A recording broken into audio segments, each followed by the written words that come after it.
Bangla Media O2 আমি আপনার একটা কথা বলি, এর চেয়ে বড় বড় সাহেবদের সাথে আমার দেখা হয়েছে, তাও আমার চরিত্র বদলায় না।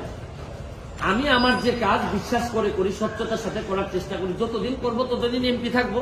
এটাকে আমার বাপের পোস্ট নাকি যে সারা জীবন থাকা লাগবে এখানে? আরে ভাই, আমার টাকা এটা। আর আরেকটা বিষয়, আমি যে আমার এলাকায় বলছি যে আমি 29 কোটি টাকা পাইছি বরাদ্দ, আমি কি কোনো কথা মিথ্যা বলছি? মিথ্যা বললে উনি আমার বিরুদ্ধে ব্যবস্থা নেই।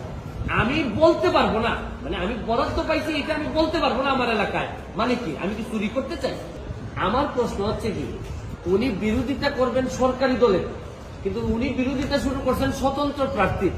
এবং কি বিষয়ে বিরোধিতা, উনি তো আরো খুশি হওয়ার কথা যে আমরা আমাদের হিসাব দেওয়া শুরু করছি।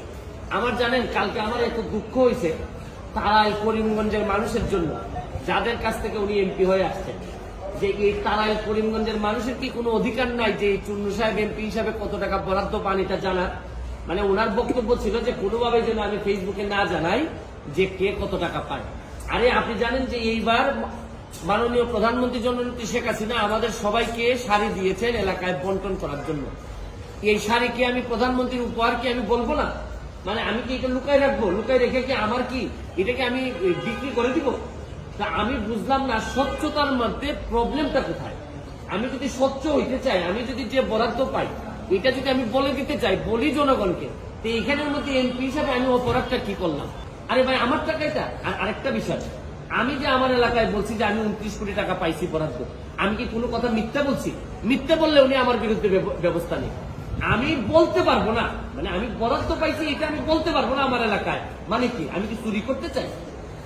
মানে বিষয়টা যদি হইতো যে আমি এই টাকা পাই না, আমার 25 কোটি টাকা দেওয়া হয়েছে রাস্তা বানানোর জন্য, এটা আমার বরাদ্দ, আমি বলে দিব কোথায় কোথায় রাস্তা হবে।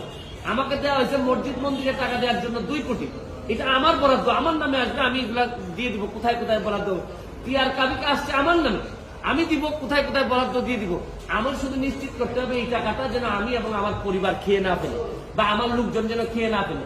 এইটার মধ্যে লুকালুকের কিছু আছে বলে আমার মনে হয়। চুন্নু সাহেব, আমি আপনার একটা কথা বলি, এর চেয়ে বড় বড় সাহেবদের সাথে আমার দেখা হয়েছে, তাও আমার চরিত্র বদলায় না।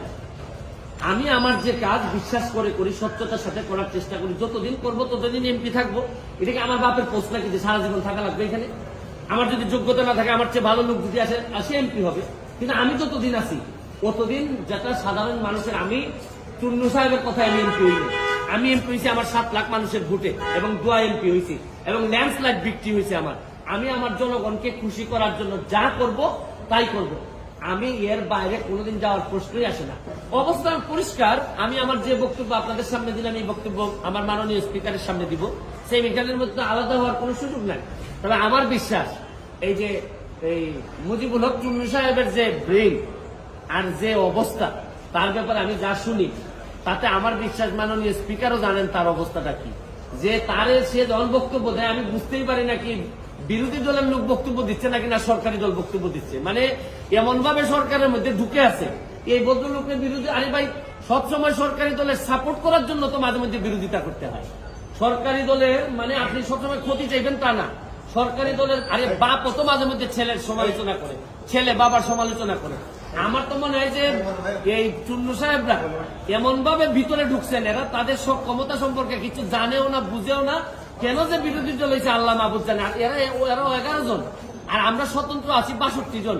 আমরা তো হিসাবে তো আমরাই বিরোধী দল হওয়ার কথা, কিন্তু এখন কারণে আমরা যেহেতু ওনারা একটা দল হিসাবে আসছেন, তা আমরা ওনারা মেনে নিছি। কিন্তু উনি তো সরকারি দলের বিরোধিতা না করে মাশাআল্লাহ এখন শুরু করছেন যে স্বতন্ত্র ক্যান্ডিডেট কেন টাকার ঘোষণা দিয়ে দেয়, এই কারণে উনি বিরোধিতা শুরু করছেন। আমার এখন তারাইলার করিমগঞ্জবাসীর জন্য আল্লাহর কাছে দোয়া করা ছাড়া আপাতত আর কোনো পথ নেই। আমি তো উনার দায়িত্ব কিভাবে পালন করছেন আমি জানি না, আপনাদেরকে একটা নমুনা দিলাম। উনার দায়িত্ব ছিল হচ্ছে বিরোধী দল হবে, সরকারের সমালোচনা করবে, সরকার যেন সঠিকভাবে চলতে পারে, দেশে যেন দুর্নীতি মুক্ত হয়, এইগুলার জন্য উনি প্রতিবাদ করবে। এটাই বিরোধী দলের দায়িত্ব বলে জানি। বিরোধী দলের দায়িত্ব যে স্বতন্ত্র, যে একটু ভালো কাজ করতে চায়, সৎ হইতে চায়, তারা যে চাপটি মারিয়া ধরে সংসদ থেকে বের করে দেওয়ার প্ল্যান করছেন, এটা তো আমার জানা ছিল না। আমার মনে হয় না এটা কোনো পৃথিবীর কোনো জায়গায় বিরোধী দলের দায়িত্ব এটা হইতে পারে, আমার এটা জানা।